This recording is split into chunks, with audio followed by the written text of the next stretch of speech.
Um, Welcome to Tiny But Mighty. We are so excited today to have you here in this session. Carrie Rodriguez and Sarah Castile from CalXC are here. I'm Dr. Caitlin Hendricks-Petiti, and I am a program specialist with SIP. I am thrilled to be your moderator for this breakout session. First, I want to go over a few logistics. So this session will be recorded and archived on the conference agenda page after the conference for about a month. Closed captioning is available by clicking on the CC button on the bottom right-hand corner of your toolbar in Zoom. And there's also Spanish interpretation available. So if you go into the similar area next to the CC button, there should be the global icon for a world. If you click on that, you should be able to get to the Spanish channel. We will make sure that our ASL interpreters are spotlit along with the PowerPoint and the presenters. Please make sure that your volume is muted and avoid background distractions while our presenters are speaking. We encourage you to engage in the chat when possible and keep your camera on so we can see your faces. And with that, I will turn it over to Carrie and Sarah. Good afternoon, everybody. Welcome to Tiny But Mighty, Navigating Behavior and Development in the New Transitional Kindergarten and TK Age. Well, it's been almost a full school year of the new TK age, so you've all survived it, hopefully, with few scars. We're so excited to be here today. Sarah and I are with the California Early Childhood Special Education Network, CalExi. You can check out our exhibitor booth. Thank you for the hearts and love. In the exhibitor hall, we have lots of fun resources for you to take. We are funded by the California Department of Ed, and we are a technical assistance project. And all year long, we offer no-cost virtual trainings. We also offer communities of practice that you can join to collaborate with people who do your same job or in your same region.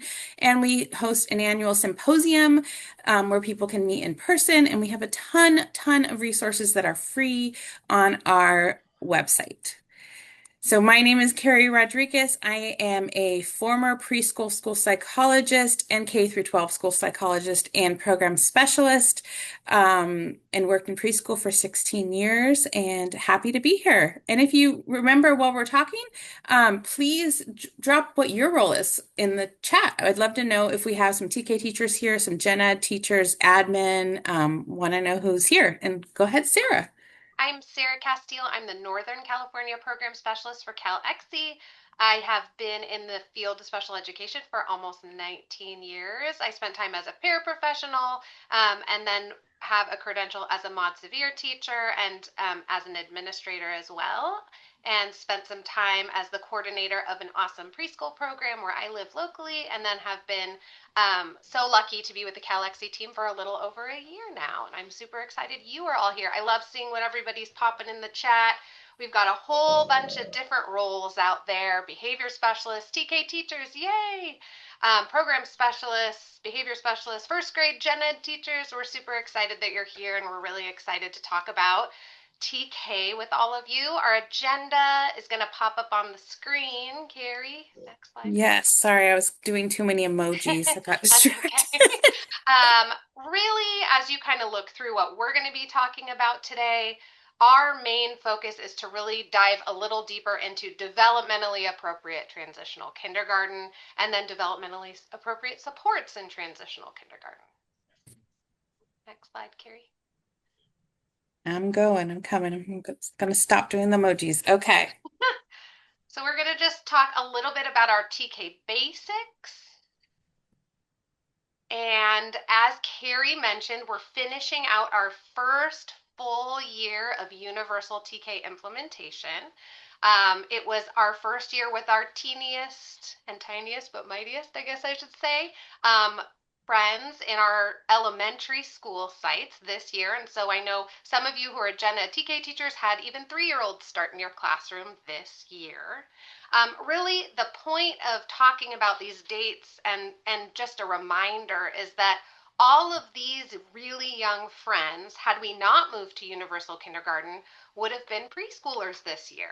And they would have had a slightly different experience in a preschool than they were having maybe in their elementary TK classroom, right? If this expansion into universal transitional kindergarten hadn't happened.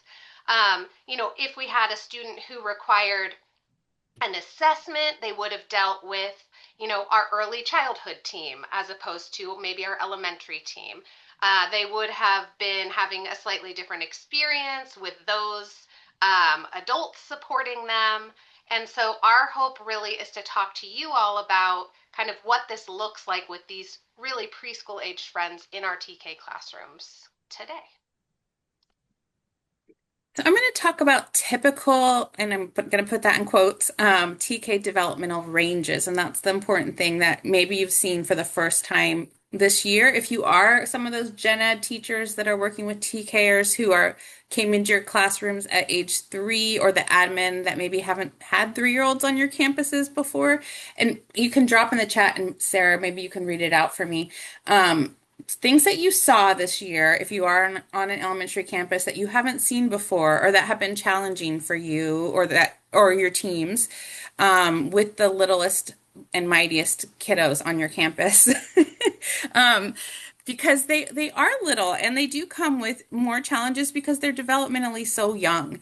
So and thank you for all of the TK teachers or anyone on in elementary campuses. What are you hearing or seeing from this year I've that have got been a lot areas of of challenge? toileting and Mhm. diapering support needs. Social skills and awareness are also listed in the chat. We're going to talk about those things. We've got Transitions, eloping, eloping. Yeah. toileting, attachment. Okay, yes. So the next two slides are from the CDC websites. They're the typical milestones. Now, when we have a milestone given to us by the CDC, they are what 75% of children are able to do. So there are 1 in 4 children, and it's still within the range of typical development, that can't do these things. But this is what a typical incoming 4-year-old should be able to do. They should be able to do sentences in 4 or more words. They should be able to say one thing that can, happen that day. I played soccer. Social emotionally, they have some pretend play. They maybe show some interest in other children. They are able to do some comforting. They should avoid danger, so there should not be jumping off the playground. They should be able to do some helping. And those are 75% of kids. So you're going to have 1 in 4 kids who don't have all those skills. And that doesn't mean there's necessarily a disability, but that's the range of typical. In terms of cognitive skills, they're going to be able to name a few colors. They're going to be able to draw a person. They may not be able to write their name yet or any letters. They're going to be able to hold a crayon in their hand. And many of them, 75% of them, will be toilet trained, but that leaves a good 25% that are not going to be toilet trained by 4. They're going to be able to put on slip-on shoes and zip backpack and feed self. But again, there's that 25% that are not going to be able to do these things yet. And so when you're looking, I'm a school psychologist, so I love my normal curves.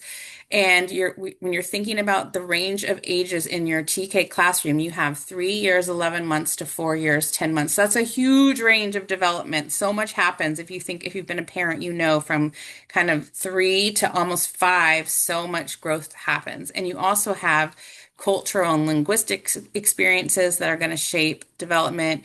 You have children who've been in daycare since they were very little and have been, waiting in lines and taking turns and having to pull up their own pants. And then you have children who have not had that exposure to daycare. And you have different home routines in terms of how much feeding they're doing for themselves. So children are going to come in with this wide range of normal curve development in terms of where they are, right? And that's going to be very typical in terms of you're going to have some children whose self-care is down here on the lower end and some children whose self-care is here. And that doesn't necessarily mean that there's a developmental delay or like a disability. It just means there's going to be a huge range of development. So what TK should be and should not be, and I think people are figuring this out. That it should be really playful, right? When I started and when TK started, I think we didn't quite have a lot of direction. That was so long ago now. I'm thinking about it. It was when I feel like TK started many, many, many years ago at this point. And we kindergarten teachers kind of were like, okay, we're going to make it like a little mini kindergarten. We're going to have desks and we're going to sit there and we're going to do letter recognition worksheets. And it's really shifted to be more becoming a playful experience. And there should be a lot of sensory play. There should be a lot of motor movement. There, the main center should be play-based. There should be a lot of child-directed free play choice, and it should be very hands-on.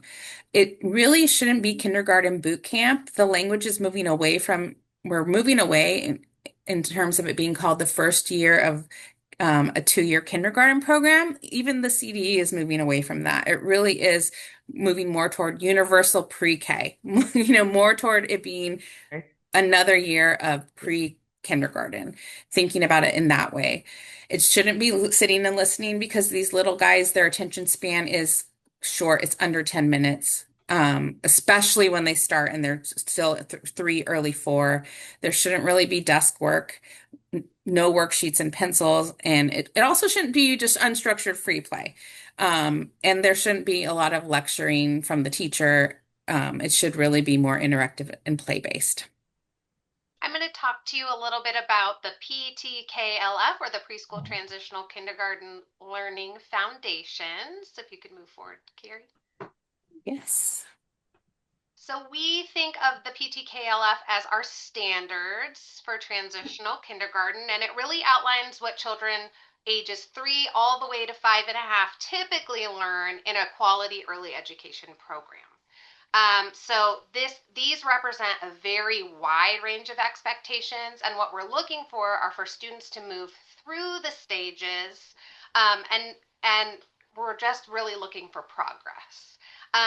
We're really lucky now. This new PTKLF does connect with our new DRDP 2025, so that's really exciting. There is a link here if you wanted to read all of these amazing kind of standards around TK, but I'll talk a little more about them on the next slide. We've got 9 domains of learning in the PTKLF, with a huge focus on approaches to learning and social emotional development. That is where a majority of the work is going to be in these classrooms. But of course, we're also supporting our students with their language and literacy development, their math, their science, their physical development, health, history, and social story science, as well as their visual and performing arts. And I think, again, as Carrie mentioned, all of this is through play. Next slide, Carrie. There's a variety of ways that this set of kind of standards can be used by, our TK teachers and our TK teams. You can use these to really have an understanding of where any one child is and how they're progressing kind of through each of these domains. You can use these to help plan your learning environment. And activities, teaching strategies, play strategies that you might have in your classroom. It's a great way to design your assessments and really professional development for anybody working in any of those TK classrooms. So I'm going to talk about developmentally appropriate practices, or DAPS. And the National Association for Education of Young Children put out a position statement that's excellent. It's an excellent read if you haven't read it or haven't shared with admin or other K through or TK through 3rd grade practitioners or teachers at your school. I highly recommend putting it in the staff room because it's so good. And it's linked here. And it's about how to teach young children with developmentally appropriate practices, which are methods that promote each child's optimal development. And the learning needs to be strength-based. And this is the most important part that I think. It needs to be play-based and joyful so that children are engaged in learning. When it is play-based and joyful, children are more likely to show appropriate behaviors, be engaged, and really just want to be in the learning and be there with you and have the rapport, and you'll see a reduction in the behaviors that can be more challenging. So what are developmentally appropriate practices? It's teaching and learning that matches through, the researchers show this over and over again, it matches how young children learn and grow and develop. And so if you think about how children learn, if you're a parent and you think about how they learn language and how they learn, anything really, it's through play. And we're going to watch a little video that talks about this, but that is kind of the drive of humans is we learn through play as young little people from 0 to 8 really is that's our drive and our nature is to explore the world through play. And so we have to make our educational settings play-based because that is the most developmentally appropriate practice.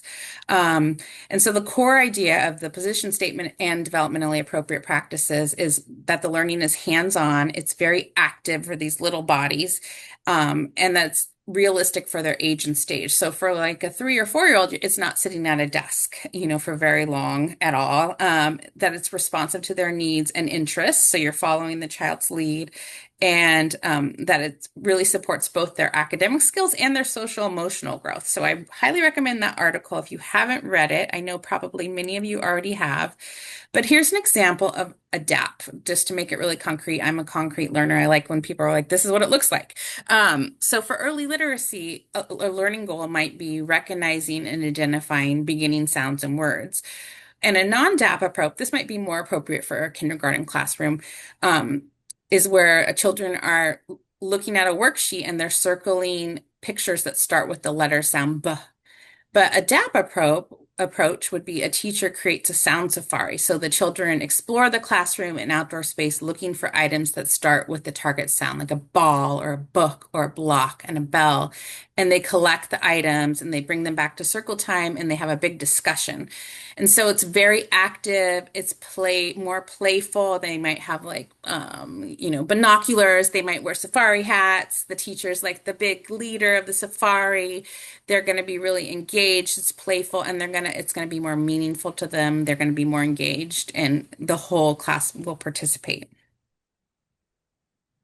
I'm just going to read you this quote. Carrie and I are going to constantly talk to you about the value of play and why this is really what your focus should be in TK, but I just love this. Play turns out to be so stunningly essential to childhood. It's like sunshine and broccoli all juiced together.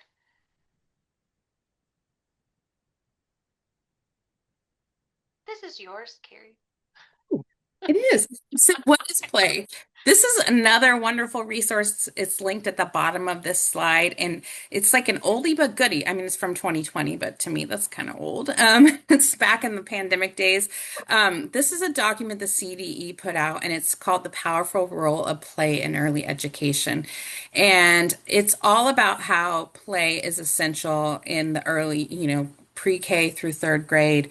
And play has to be enjoyable. It needs active engagement. So the kids need to be moving things, moving their bodies. It needs to be intrinsically motivated and self-driven by the child. So it's not teacher directed typically. Like the teachers can put out objects, but it really isn't directed by the teacher. The children need to be exploring. It needs to be flexible and changing, and it's often imaginative and non-literal.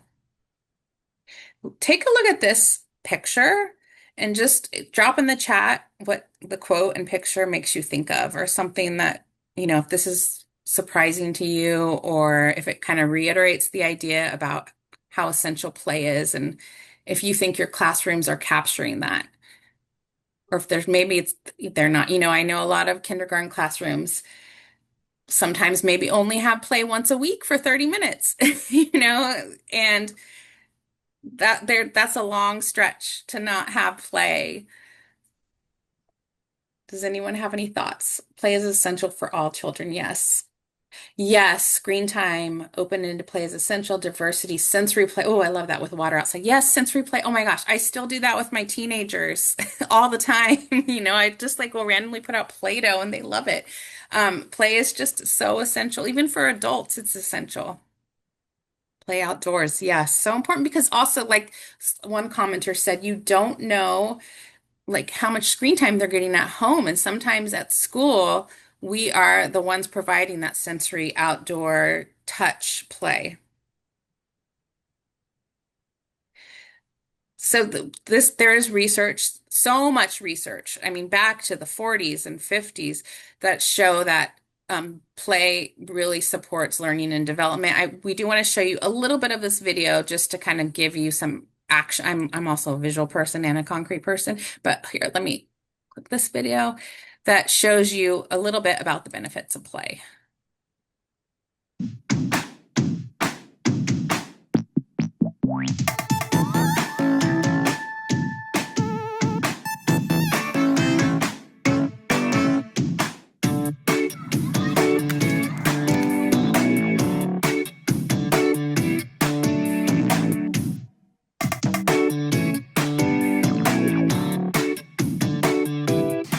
Play is the name we give to children's inborn wish to explore their world.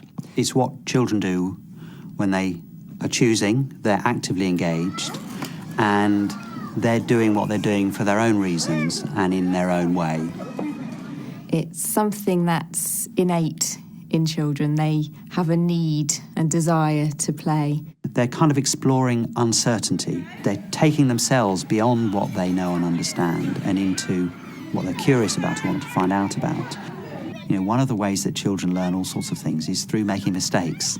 And if children never make mistakes, they don't get that feedback. They don't have that experience that they can build on.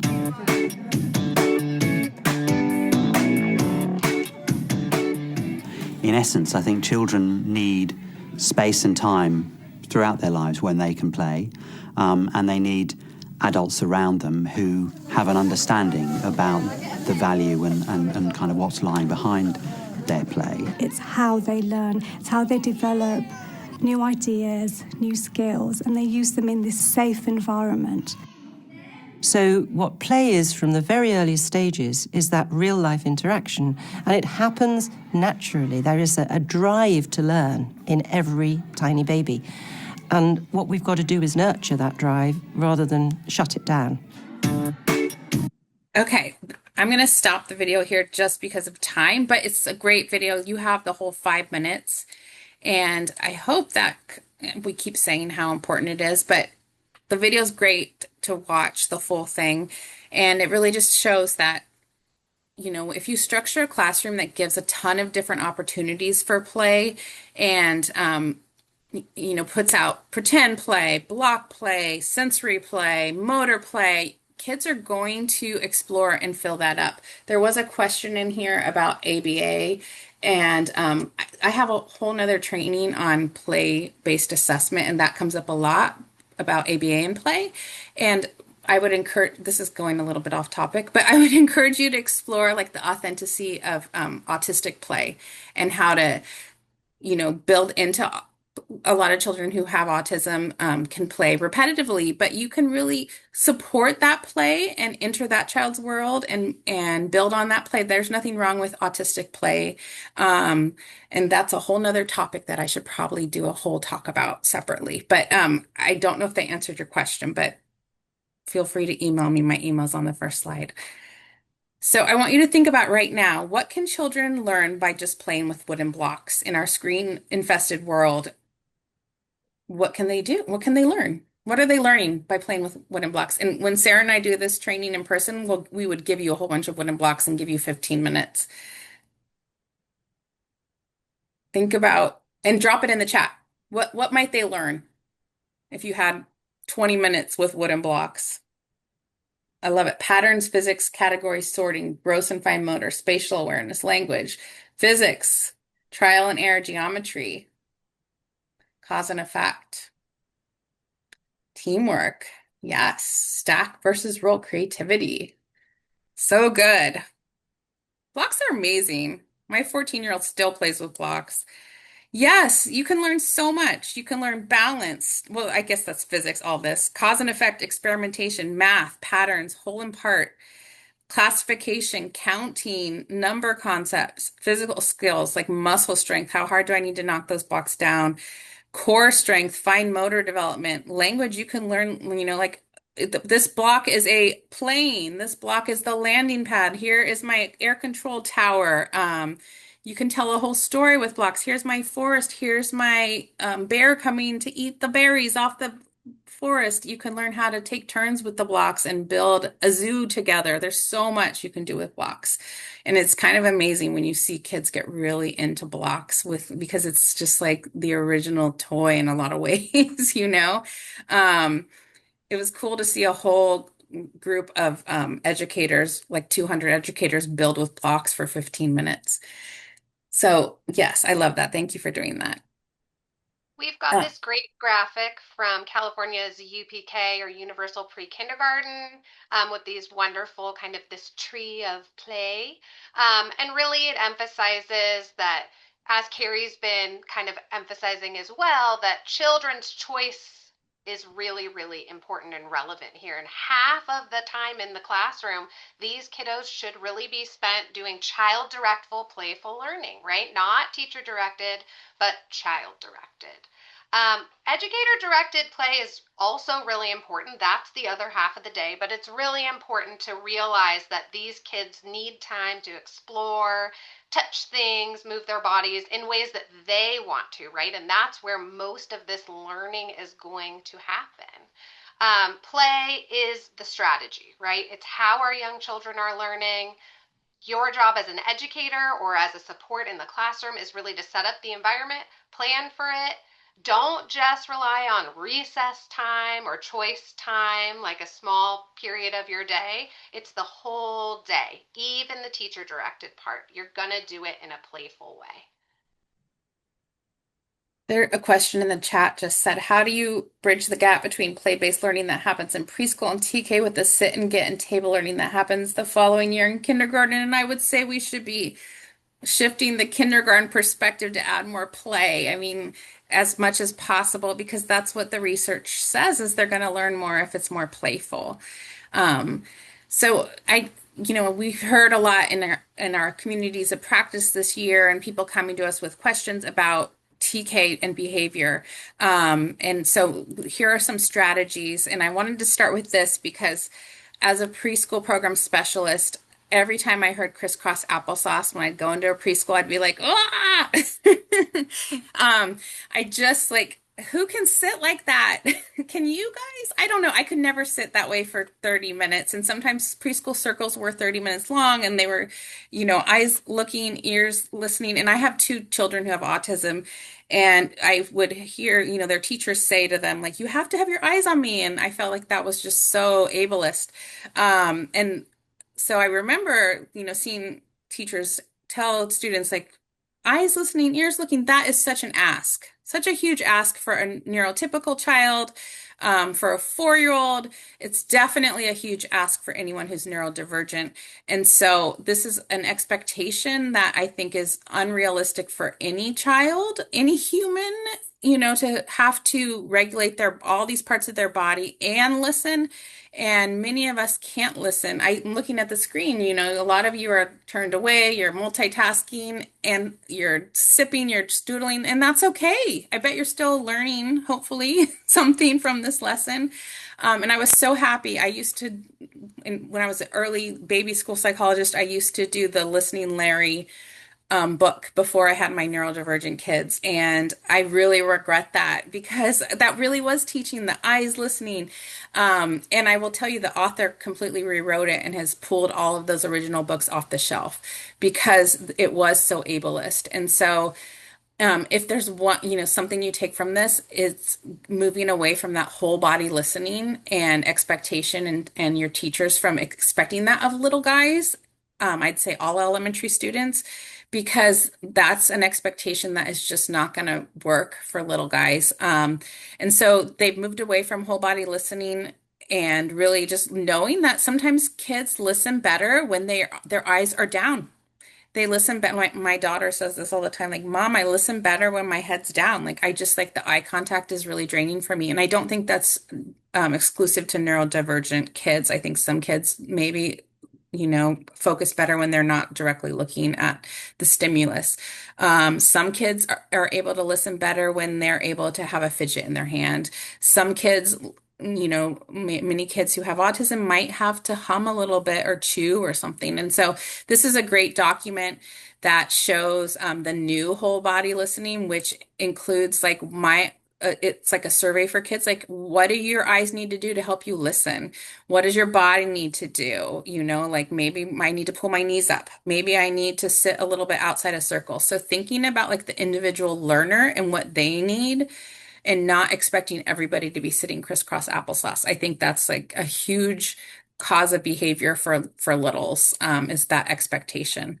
This is one of my favorite quotes as an educator, and as a parent, is when the flower doesn't bloom, you fix the environment in which it grows, not the flower, right? Like we're not changing these little flowers. We're going to change the environment. We're going to give them tools to accommodate their learning style and to, nurture their environment, because school is really a very hard place to be for many, many people. And it can tend to be a like one size fits all environment, and that's really hard on kids who have the least amount of coping skills out of all of us. We're expecting these little guys with very low executive functioning and social emotional development to just cope all day. And like I saw some comments about how long the TK day is with aftercare. That is so true. That's a long time to be regulated. And so we need to give them as much support and accommodations as possible. These are our top 10 tips for supporting TCARers. Like if we had to boil it down, what can help? And this really comes from a long time working with children with disabilities in preschool and just also like in inclusion programs, and what helps all littles. Routines. And feel free, Sarah, to chime in. The same routines every day. Kids, little 3 and 4 year olds and 5 year olds, if you do the same thing every day, it's just very calming. If they know when they come in, the first thing we do is hang up our backpack and then take our lunchbox out and put it in the bin. And then we go to the chart and we put our picture next to our name, and then we check the schedule. That can be just like, okay, that's the same thing every day. Maybe my house is a little bit crazy and, mom wasn't there today and dad dropped off, but my routine at school is the same every single day. Visual supports, that's a huge one. I think especially for TKers who have such a range of language, having visuals in the classroom, and then with English language learners and the amount of English language learners we have in California, visual supports in TK are so huge. And I'm going to talk more about those. Transition signals, because I saw in the chat transitions being a huge area of challenge, and that's where a lot of elopements occur. If you take ABC data, antecedent behavior consequence data on elopement, which I took so much as a school psych in preschool, so many of the elopements occur, when it's time to go in from recess. When it's time to go to circle, because I don't like circle. And so or when free play is all done, having a transition signal, such as like a little song, circle time is over now, over now, over now, circle time is over now, it's time for potty. That was our little song, but you can have timers, you can have a visual, you can have a put your hand on your head. And here's a link to lots of different transitions that you can use. And then the PBS training, if any of you went to that, that looked fantastic. And a lot of this comes from that. They actually recommend doing a 9-to-1 rule, but I've heard, which I think would be awesome, a 5-to-1 rule of positives to corrective statements. So this is huge. This is like, as a parent, I think this works so well. And as a teacher, it works great as well. It's just, you're going to give praises out, like, great job coming to the carpet. Thank you for pushing in your chair. And it's going to be really specific, not just like, good boy, or that was so nice sharing with Fred over there. And this is hard to do. All you teachers probably know this because you're busy and you have 25 kids. It's so hard to constantly give out praise and instead of correction, because there's a million and trillion billion things to correct all day long. And it's hard to find the positives. But doing so really, really, really does work over time. And then for 4-year-old attention spans, their attention span is about 8 minutes at the start of the year. So you don't want to have circle time that's over 8 minutes or table time that's over 8 minutes, because they really don't have the attention for anything longer than that. So you have to keep it moving quickly. And then I think it's really important to teach self-regulation all throughout the year. And you can do that in short little bits, like 5 minutes at a circle time, showing how to do deep breaths. Like I breathe, I smell the flower, and then I blow out the birthday candle. And then we can practice that every week at circle time and having a calming corner. I love this example of a calm down corner. I see this in so many classrooms now, and it makes me so happy. But building a calm down corner in your classroom so that kids, and it's not a timeout corner, kids self-select to go to these corners. Where they could just take a break. Like if they don't feel like they can be calm at circle time, they can go, and they're learning things that many of us adults don't know how to do, how to just self-regulate and take a break. And I've seen preschoolers, 3-year-olds be able to do this. Um, Providing choices is always a good option. Like, do you want to sit on the carpet or in a chair, so that it's not a forced, like, you have to sit here, because getting into like standoffs with a 3-year-old is never a good thing. And of course, first, then prompting. First, we're going to do my work, and then we go out to the playground. That is always a great strategy. And of course, reinforcing desired behaviors, which the PBIS training before this, and if you didn't go to it, you can look at their slide deck, had a lot of great ideas for that. And then the last thing that I always say for this age range is just keep it playful and fun. I think that's really important, is being as fun and playful so you have the rapport. I have unfortunately gone into some TK classrooms where I've heard like kind of a lecture of like, you guys are not, following the rules, and I'm going to have to call in the principal. Da, da, da. And that doesn't work. It's not going to work. That's not going to change the behavior. It's just not. It doesn't work with this age range.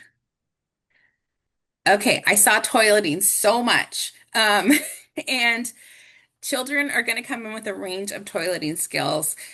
And the LEA is obligated to support children who are not yet toilet trained and partner with families. The CDE does have this developmentally appropriate toileting practices toolkit. If you haven't seen it, I think it's helpful. There are some cool things in here, like some toileting charts. If you don't have these are really great to have up by your potty. We do have some tips in here. We're going to do a whole training on toileting next year. Keep an eye, join our listserv. If you're not on it, you can email info@calxc.org, and all of our trainings are free. I always think it's nice to have, if you have a lot of children who are not potty trained and you're working on that, it's nice to have at the beginning of the year times where everybody goes and everyone sits on the potty. And if you have a class or you do groups, visual schedules, having icons in the classroom where kids can point to or grab off the door, like a little Velcro, like I need to go to the bathroom, and there are little reminders too. And then the kiddos maybe who are working on potty training, if you can't take everybody, having them go on a schedule. Those are all good things to have. Of course, if you're going to be doing potty training, you want to have the family be doing it at the same time. Evidence-based practices. If you are not, if Captain is here, is anyone from Captain? Give me a thumbs up. Anyone a Captain Cadre or no? Okay, nobody. Okay, Captain is an amazing resource. Sarah and I are former Captain Cadre. Captain is the California Autism Professionals Training and Information Network, and they train educators in evidence-based practices for autism. There are 28. There may be even more now, but that was the last number I got. Okay, I got a thumbs up. Thank you. And evidence-based practices are things like visual supports, sensory supports, and these are things that have been accepted nationally as practices that are, and through research, that improve outcomes for people with autism. Social stories, prompting, reinforcements. And they help all students. Any good classroom will use these things. And if you want to improve your behavior support or management in a classroom, I as a school psychologist, I would look for these things.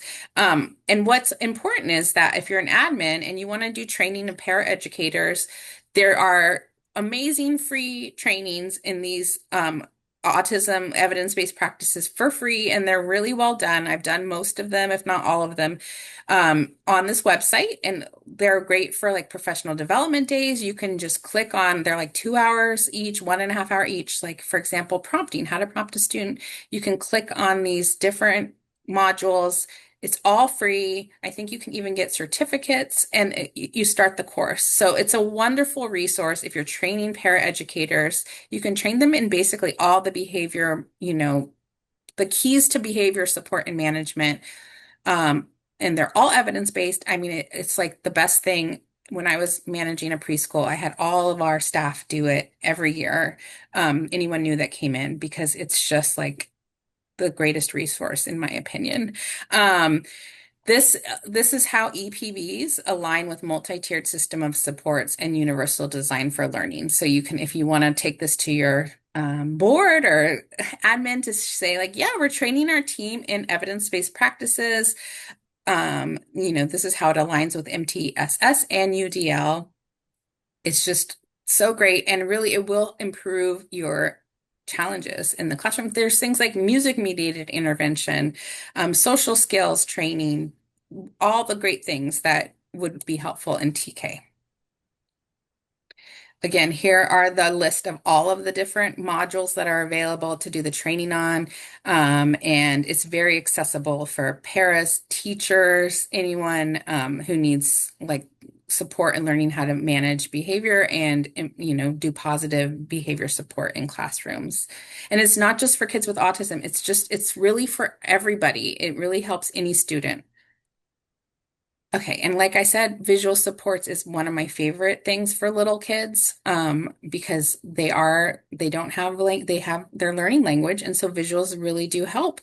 Here's the specific training from the FIRM module on visual supports, and this is a wonderful resource from one of our statewide partners, Open Access, on core boards, which is something that I recommend having all over your TK and preschool, kindergarten 2 classrooms. For students who don't have the language yet, you can really use this. Like, we had them all over our preschool rooms so that kids could point, or we would take them to them and say, "Are you feeling happy?" And we touch the happy icon. "Are you feeling, oh, it looks like you're feeling scared," to give visuals to their language. Or "This is mine." You can really use core boards in that way, because a lot of behavior comes from a lack of ability to communicate verbally. And there's so many other things you can do with visuals, like social stories. This is a little guy who wouldn't keep their shoes on in TK, so we made a little story for him. I keep my shoes on at school. You can do so much, visual schedules. That's so important to have in every classroom. You can do reinforcement boards for things like talking with friendly words. Of course, timers for transitions. This is another great website that has visuals for play areas for TK or kindergarten, where you can put, there's choice boards, but there's also like, oh, I'm going to play house. So I'm going to have all these, you can print these out for fun, or I'm going to play with blocks. Lots of free printables, baby play, things like that. Here are some ideas for sensory supports. You may have kids who have a hard time. And if you have an OT that you can consult with, I feel like OTs should be consulting with their TK teachers, general ed, because it can be really hard. Especially circle time, I feel like can be really supported with sensory supports like discs to sit on, weighted vests, and tool boxes for fidgets. These are just some ideas. And I'm going to pass it back to Sarah. All right. I just want to emphasize, everything Carrie is talking about, and she's said this as well, but everything Carrie is saying is really appropriate for all students, right? It doesn't need to be, oh, this student has a disability, so we're going to do A, B, and C. Any of these things can be used at any point in your TK classroom, and it would be appropriate. Just going back to the idea of visuals, we're talking about kiddos who are generally not reading, right? So having like a large visual schedule on your board is a great way to support them in gaining some independence to know what's happening now, what's happening next, right? So just considering these things for all kids, I think, is really key. But also, we know that we are going to be meeting some friends in TK who are coming to school for the very first time who might really need some additional support. You might be thinking, something's a little bit different, and maybe this student needs an assessment. So next slide. Yeah, so I think it's really important before we jump to that for any kid, right?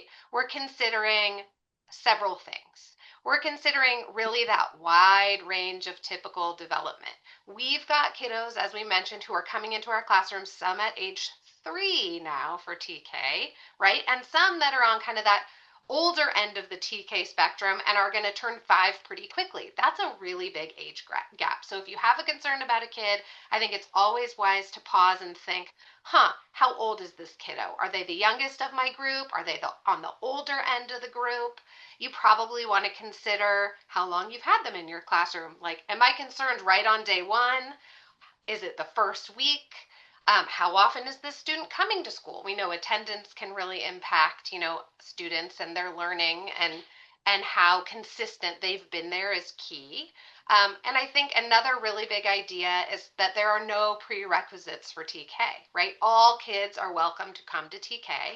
And it's really important that we really consider, has this student actually had any prior school experience, right? Have they been going to preschool forever and ever? Have they had a daycare experience? Have they just been at home? What's their exposure like socially? Those things are all really, really relevant. And then we'd always want to really just have some really simple data collection compared to a peer, right? I feel like this kid is really not listening, and they're engaging in some behaviors that don't seem developmentally appropriate, or they're engaging in behaviors so much more than their peers. A quick check, like let me get a peer nearby, and really looking at that throughout a day or two might help you to have a better understanding of kind of how outside the norm they really are. Right. You can go forward, Carrie. So Carrie talked about evidence-based practices, and she showed you some of those affirm modules. Several of them are linked here as well. And I just can't emphasize them enough. This is just such an incredible free resource that everybody should really be utilizing, but also sharing. So please take this back and share it with others who this might be helpful for.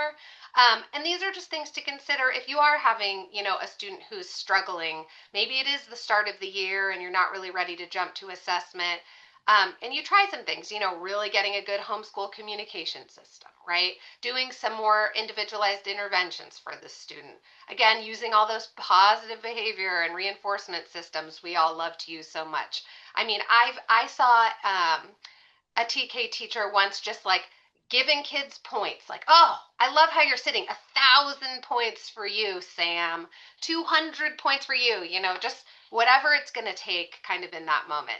Social narratives, there is a link to those here. And then really another link to teaching some functional communication skills. This is really where we want to go next before we're really jumping to, I think this child has a disability and we should be assessing them. Next slide. And then again, I'm sure you've heard this a ton in all of the sessions that you've been attending, but you may have students who come into your classroom and have disabilities or suspect they have disabilities. Or they may be going through that assessment process. You may be at that point, but they too have that right to be in general education, right? There's that idea of rightful presence. And really the question you should be asking yourself as kind of the teacher in that classroom or a support person in that classroom or an administrator who's overseeing that classroom is, what supports do they need to access their education? What supports do they need to be successful in that gen ed classroom? Right? It's more than just having them be physically present, but it's really recognizing every child's individual asset that they can bring to the group. They're all contributing members of the community from the very moment they walk through the door, and really just ensuring that they are set up for success, even if they have very unique needs. Inclusion, it's not a place, right? It's not a program, it's not a location. It's really that mindset that says all of these children deserve that access, and they deserve access to friendship, they deserve access to learning, communication, play, and really high expectations of all of these kiddos. And here are some awesome resources if you wanted to read a little more about rightful presence and inclusion. All right. Thank you so much. Everybody give our presenters some love. You guys did awesome, and your information was so helpful here today. Our shared mission is to design educational systems that innovate, elevate, and create meaningful and positive experience from early childhood and beyond. You can access these slides through the agenda, and their symposium registration is open. Do you want to plug CalXE? Oh my gosh, we'd love to plug our symposium. It's such a fun event. If you haven't been, here's the QR code. It's going to be in Northern California for the first time. It's in October. We have Madison Marilla from Love on the Spectrum is going to be our keynote. I have her bracelet on.